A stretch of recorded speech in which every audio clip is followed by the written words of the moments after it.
Yes, hypocrisy is alive and well amongst these sanctimonious leftists. From Kimmel to De Niro to Stephanopoulos, they want you to believe they're better than you, more virtuous, more decent. But we all know the truth. They lie. They sin. They do the very things they accuse you of and the things they say they would never do. Evil things, like try to destroy people based on feigned outrage from which they spare their own side. Megyn Kelly just dropped a verbal bomb on Jimmy Kimmel, and she didn't even need to be in the same room. No messy confrontations, no shouting across studios, just razor-sharp words that sliced through the noise and left everyone speechless. So what was her secret weapon? What exactly did she say that sent Kimmel's image crashing down in flames? Stay tuned, because this isn't just another celebrity clapback. This is next-level shade that's about to light up every corner of the internet. Believe me, you're going to want to see this. In the day when I was on the prime time of Fox and you were on the prime time of CNN, a couple of hours after our shows ended, late night comics would come on, and they occasionally would make us laugh, Piers. I mean, occasionally they understood that they were in the game of making everyone laugh. As you know, they've abandoned that game now, and they're just political operatives out there. Colbert, Kimmel, Seth Meyers, who I struggle to even mention that guy's name. He's such an absolute prick. I can't stand. Megyn Kelly just delivered a masterclass in legendary takedowns. Picture this: no flashing lights, no fiery talk show debates, no cringe-worthy showdowns. Instead, she stepped into the digital ring and obliterated Jimmy Kimmel with pinpoint sarcasm and ruthless finesse, proving once and for all that you don't need a mic to make the loudest statement.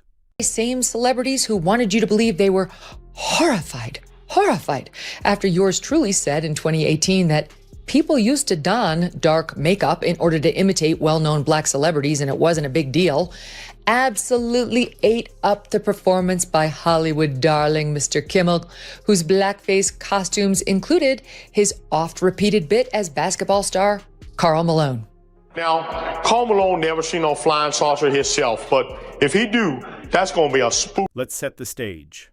Jimmy Kimmel, the reigning late-night king of political punchlines, known for his zingers, sharp monologues, and his knack for roasting public figures without flinching. But this time, he didn't land a single joke. Not even a comeback. Megyn Kelly seized the spotlight, did all the damage, and left Kimmel in stunned silence. That's right. No words, just the kind of silence that burns like a hive of furious bees. You know how much it costs to produce Jimmy Kimmel's show? I guarantee you it's tens and tens of millions. It could be as much as 100 million. I have no idea. You know how much Tucker's video cost? Nothing. You know how much Jimmy Kimmel, how many people he gets tuning in on an average night? Just last week, his average was, in the overall, meaning all viewers, 1.5 million. In the key demo, 236,000. Tucker would have been embarrassed to pull that on any night he was on the Fox News channel. How did Kelly do it? By using the last thing Kimmel likely expected, brutal honesty, laced with biting wit and a dose of public accountability. While Kimmel leans on late-night laughs, Kelly launched a fact-fueled roast from a distance. One that methodically tore apart the foundation of his usual shtick and left his credibility dangling by a thread. Jimmy Kimmel was very upset that Donald Trump took a shot at Taylor Swift. Trump was making fun of the fact that she got booed openly at the Super Bowl and he got cheered to the high heavens. And Jimmy Kimmel didn't much like that and had the following to say. Trump was at the game. He got a big thrill because some of the crowd booed Taylor Swift when they put her up on the Jumbotron, which of course made Harry Conman Sr. very happy. He posted 3 times about this. After the game, he wrote, "The only one that had a tougher night than the Chiefs was Taylor Swift. She got booed out of the stadium. MAGA is very..." So why did Kelly even step into the arena? Because Jimmy's brand of humor, though entertaining to many, often dances dangerously close to the line of irresponsibility. His late-night jabs tend to blur the boundary between clever satire and cheap shots. And Megyn Kelly, ever the media watchdog, saw her opportunity, a moment to call out the double standards, the inflated insults, and the lazy punchlines masquerading as political insight. Buckle up, because we're about to dive headfirst into the delicious dissection of how Megyn Kelly dismantled Jimmy Kimmel with pure wit, unshakable facts, and a no-contact strategy that had everyone reeling from the quiet ferocity of her takedown. This wasn't some flashy gotcha moment on live TV. This was Megyn going full stealth, a precision strike delivered in total silence. Think ninja, not swords, but keyboard and spotlight. She didn't storm the stage, she dismantled it, piece by piece. Every tweet, every article, every sharp-edged observation chipped away at Jimmy's comedic persona. She spotlighted the cracks in his late-night routine, the moments where edgy turned cringy, where satire soured into something far less clever and far more damaging. Kelly's strategy, ice-cold, methodical, ruthlessly factual. She didn't need drama because she brought a more lethal weapon. Proof. No screaming, no spectacle, just a one-woman truth mission that left Kimmel reeling and on the ropes. You all know what they saw. They saw what we saw. They saw the frail elderly man who needed help getting off the stage. They're just too chicken shit to tell us about it because they accurately deduced that he could still be the Democratic nominee and they don't want to ding him up. Maybe you give Barbara a pass. Who gives a damn what this singer saw or says? But you know what? Jimmy Kimmel happens to be employed by ABC, which happens to have a rather large news organization.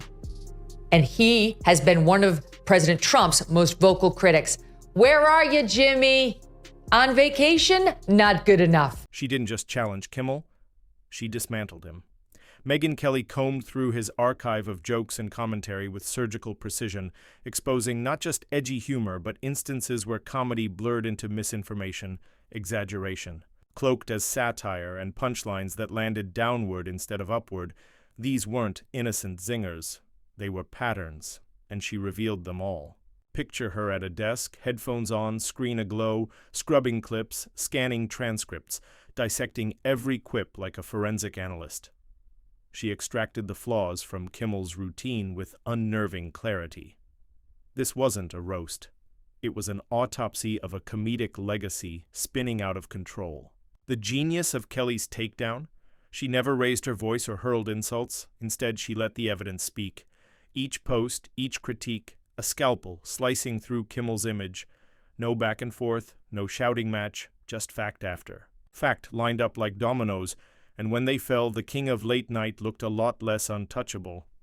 And here's the twist. People noticed.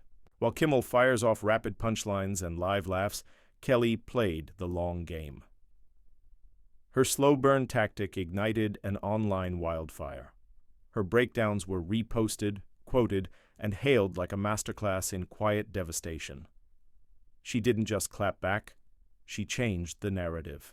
You got the Sunday morning show with Stephanopoulos into the evening Academy Awards broadcast with Kimmel and ABC elevating, the blackface lovin' Kimmel. They, at the same time, fired Chris Harrison, host of The Bachelor, for trying to defend one contestant on The Bachelorette for saying, gee, I know I went to this antebellum party, a couple years ago. I guess I didn't see anything wrong with it. And all he said was, are we judging her by today's standards or are we judging her by, old standards, whatever. He was basically trying to say, are we being too hard on her? Got fired. Chris Harrison has to be fired by ABC. Why did Kelly's indirect blow strike so effectively? Because it hit Kimmel out of nowhere.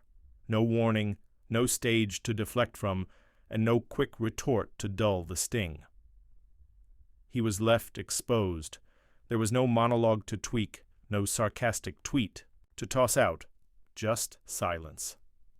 And in that silence, Kelly's critique echoed louder. Her strategy flipped the dynamic. Instead of a screaming match that feeds off emotion, she created space for something more powerful: reflection. Audiences weren't distracted by drama. They were left thinking, wait a minute, is she right? That pause changed everything. Longtime fans started to question, skeptics felt validated, and even casual viewers got drawn into the moment. That's the power of calm, fact-based criticism. It cuts through the chaos like a scalpel.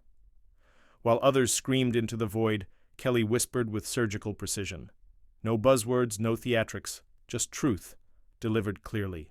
It was maturity. Vr's meltdown, and guess which one people remembered? The real twist? Her approach didn't push people away. It welcomed them in. By avoiding cheap shots and sticking to facts, Kelly gave even Kimmel's fans the space to reconsider. She didn't force agreement. She invited examination. And that's what made her takedown so potent. just this past 2 weeks. They had the Kennedy Center honors the other night where Joe Biden couldn't say Dionne Warwick. He kept calling her Diane, and he didn't know who Barry Gibb was. He kept calling him Billy. You know who else was honored? At the Kennedy Center. You know who else? Billy Crystal. Just FYI, do you know who once opened up the Academy Awards in full blackface? Oh, Billy yeah. Crystal. Billy Crystal.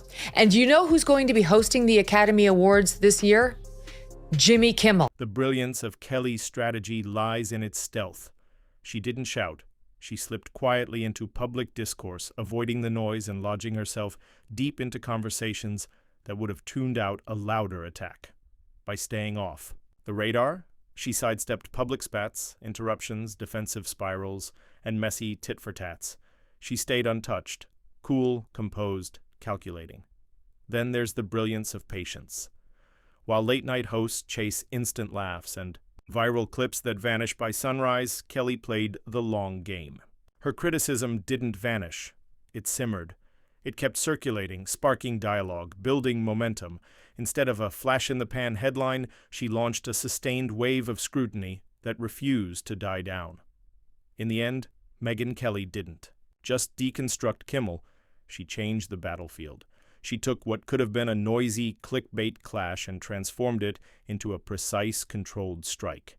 No cameras, no cheering crowds, just facts, wit, and the kind of strategy that makes a lasting impact. Last night was the 96th Academy Awards show, and while you might have missed it, there was one clear winner. No, not Oppenheimer. It was sanctimonious leftists for their lead role in pretending they are better than you. Winner number one, Jimmy Kimmel. For the fourth time, Kimmel hosted the Oscars before an adoring crowd of Hollywood stars who laughed and curried favor with the man who wore blackface so many times. Yes, some of the very same celebrities who wanted you to believe they were horrified after yours truly said in 2018 that people used to don dark makeup in order to imitate well-known black celebrities. And what does that say about Jimmy Kimmel? His silence in the aftermath was the final blow, the icing on this frosty cake. By not responding, whether from shock, strategy, or speechlessness, he handed Kelly full control of the story. And in a world driven by reaction, that is a colossal win. This entire saga is a blueprint, a guide on how to outwit, outlast, and outplay in the fast-moving social media world. Megyn Kelly didn't yell. She didn't fight. She used patience, precision, and facts to deliver a hit that'll echo for ages.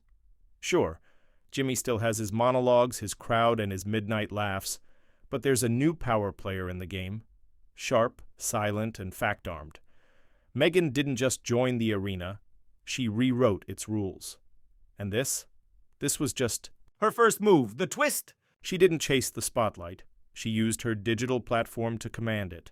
Every post, every precise jab became a viral shockwave. In a world full of noise, she showed that restraint, when sharp enough, hits harder than 1,000 jokes. No brawl, no drama, just a cold, fact-driven knockout that left Kimmel's followers rereading, stunned. Wait, did that really just happen? We'll tell you, he's not the worst. The Daily Show has the worst ratings. They only have 366,000 people watching that show. During the Jon Stewart years, it was over 2 million. Now it's down to 300,000. Seth Meyers, absolutely dreadful. He doesn't even have 1,778,000. I mean, for network television, this is, you don't have to pay for it. It's there when you turn on your TV. You plug it in. That's a dreadful number. Picture this. No spotlights, no sound effects, just the calm, crushing weight of perfectly crafted words falling like chess pieces in a high-stakes endgame. And in this match, Megyn Kelly was the grandmaster. She didn't flip the board or storm out in rage. She moved in silence, executing each turn with finesse until Kimmel was cornered. Checkmate, without her even saying his name aloud. This wasn't fireworks or drama. It was strategic grace. What made it all the more lethal? Restraint. She didn't shout or sling insults. She stayed composed, cutting deep with calm. Her dismantling of Kimmel's late-night persona wasn't a roast. It was a ballet. Graceful, smart, and relentless. Each move chipped away at his image, exposing cracks in his comedic core. And Kimmel? He had nothing. No words, no response. His silence screamed. It wasn't the absence of a comeback, it was the sound of being thoroughly, artfully outplayed. In a culture that feeds on noise, she proved whispers can travel farther than screams. Her strike didn't need a mic, only timing and clarity. She sliced through Kimmel's act with surgical precision, monologues that missed, political jabs, gone too far, jokes that bled into bias. This wasn't petty, it was forensic, and people noticed. What landed wasn't just her critique, it was the craftsmanship. Kelly didn't just throw shade, she held up a mirror. She showed how comedy can become cover for dodging accountability, and when truth is wrapped in poise and precision, people don't scroll. They stop. They stare. Kimmel's silence lingered. No jokes, no tweets, just an empire rattled. Was it strategy? Shock? Or a man realizing he got checkmated in a match he didn't know he was in? But beyond the personal win, Kelly's play revealed a shift in how media battles are won. Gone are the days where the loudest wins. It's about who controls the story, who backs wit with fact, and who plays the long game. She proved silence isn't surrender. It's power cloaked. The aftermath? A media storm around a new style of takedown, no scream fests, no meltdowns, just cold truth, delivered with surgical finesse. And suddenly, the spotlight wasn't on Kimmel, it was on his cracks, on the weak points in his armor, on the man behind the mic. Ultimately, Megyn Kelly didn't just defeat Jimmy Kimmel, she schooled everyone on winning in the digital era. This wasn't a clickbait feud. It was a blueprint for future takedowns. Sharp, clever, and devastatingly quiet. Jimmy may still be cracking jokes at midnight. But Megyn? She just claimed the crown of the silent roast. So the next time someone whispers about media feuds, remember this one. Because sometimes the loudest punch lands in total silence, and if you listen closely, you'll still hear the echo.